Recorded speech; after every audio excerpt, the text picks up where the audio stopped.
People are going to be tracked from the cradle to the grave with microchip implants that digitally store everything there is to know about them, including their finances and their ability to make transactions. That's why I tend to think that the microchip might be the mark of the beast.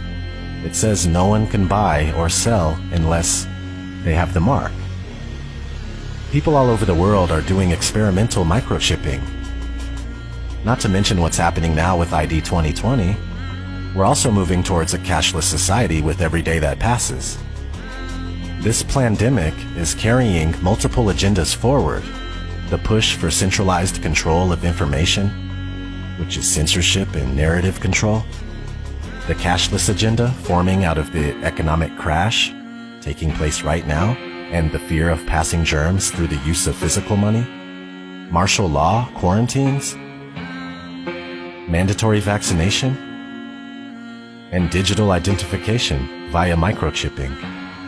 This situation is the biggest show of force and seizure of power that anyone alive today has ever seen in their lifetime. This is very serious. Life is not going back to normal ever again.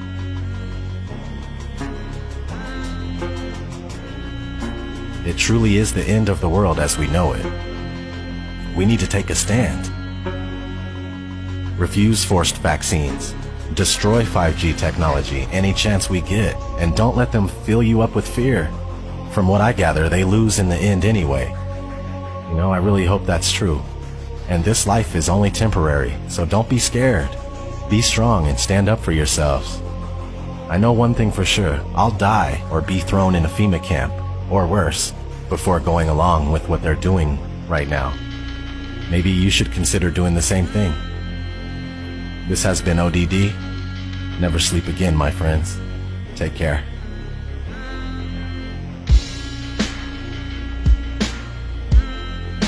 So this is where the microchip implant story begins.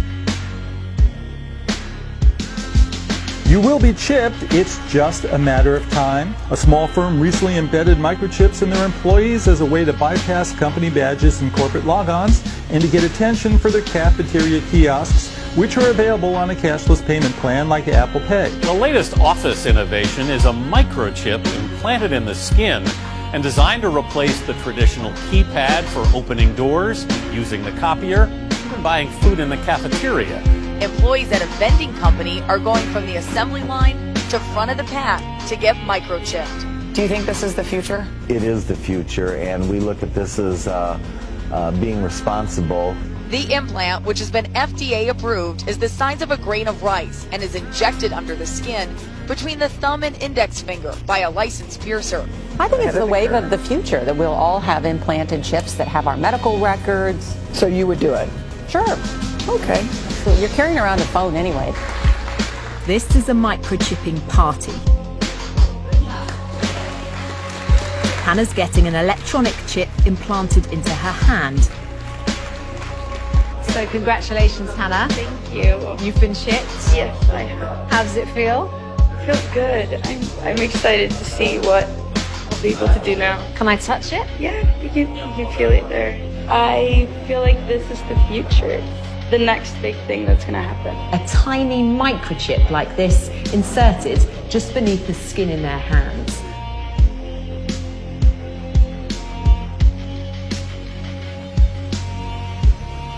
This technology will, one day, change the way we live.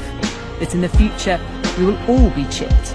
In Sweden, the microchips are already here.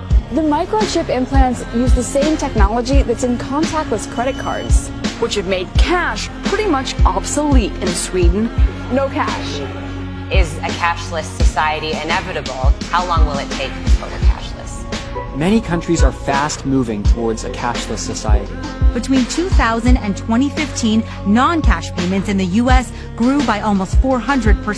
Venmo, the mobile app where people can pay each other on a smartphone, now processes $2 billion a month. This year, Apple added similar payment capabilities in iMessage. These free services are so popular, 30 major banks recently launched a competing product called Zelle. It would be better if we were more like Sweden, where cash has nearly been phased out. and the U.S. will get there too in another 5 or 10 years. There's no question that cash, is in its last era. China's cashless revolution has happened in just 3 years. In order to avoid the risk of transmission through physical handling of money, we encourage the use of cashless transactions, such as mobile money, M-Pesa and otherwise, and credit cards. Well, health experts say the coronavirus can live on surfaces like cash for up to 10 days.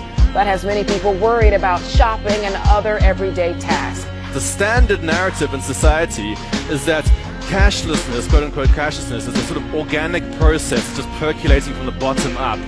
Ordinary individual people who are just sort of making these organic decisions to switch to this other thing, right? Now this is pure, if you want to, like this is a pure, to put it crudely, capitalist ideology, corporate capitalist ideology, where essentially you always want to focus attention on the small person in society, quote-unquote the consumer. Alright, the sort of like random person who wanders around in markets who apparently controls what's going on in the world. Alright? Of course, if you actually go and ask any person in society how much agency do you believe that you had in the emergence of this technology, almost nobody believes they had anything to do with the emergence of the technology.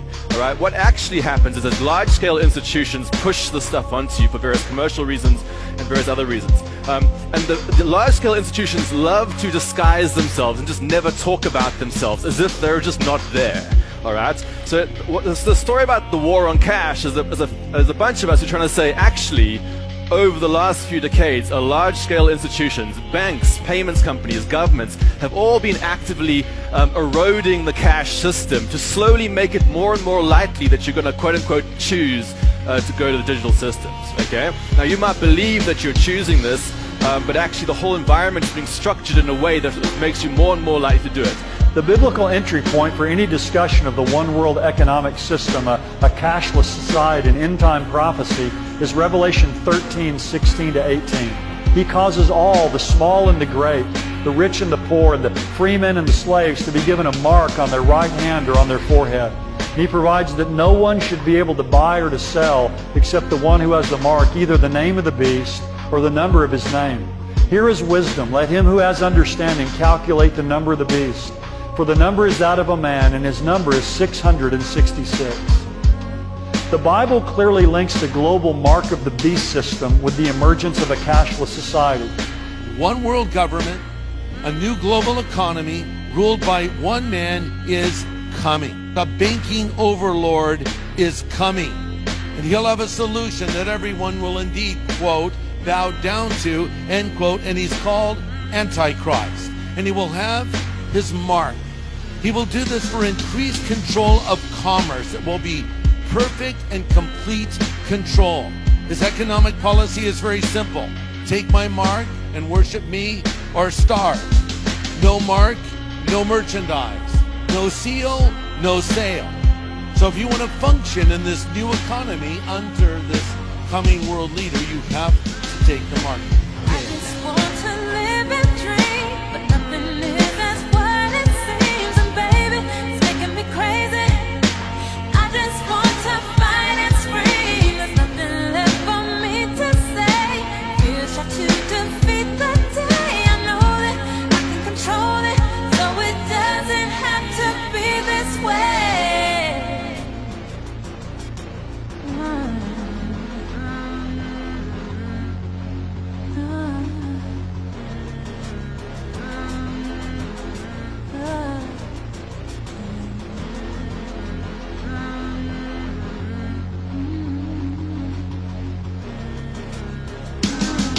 I refuse to just go quietly into the night. There's forces of darkness at work and they're restricting the light. I'm so fed up with the lies, they tell us this isn't right. It's ODD TV, you best believe I'll get up and fight. This is my plight, I'll never let you cowards get the best of me. Took the red pill, now it's time to fulfill my destiny. Living like I'm Neo, dipping from my PO.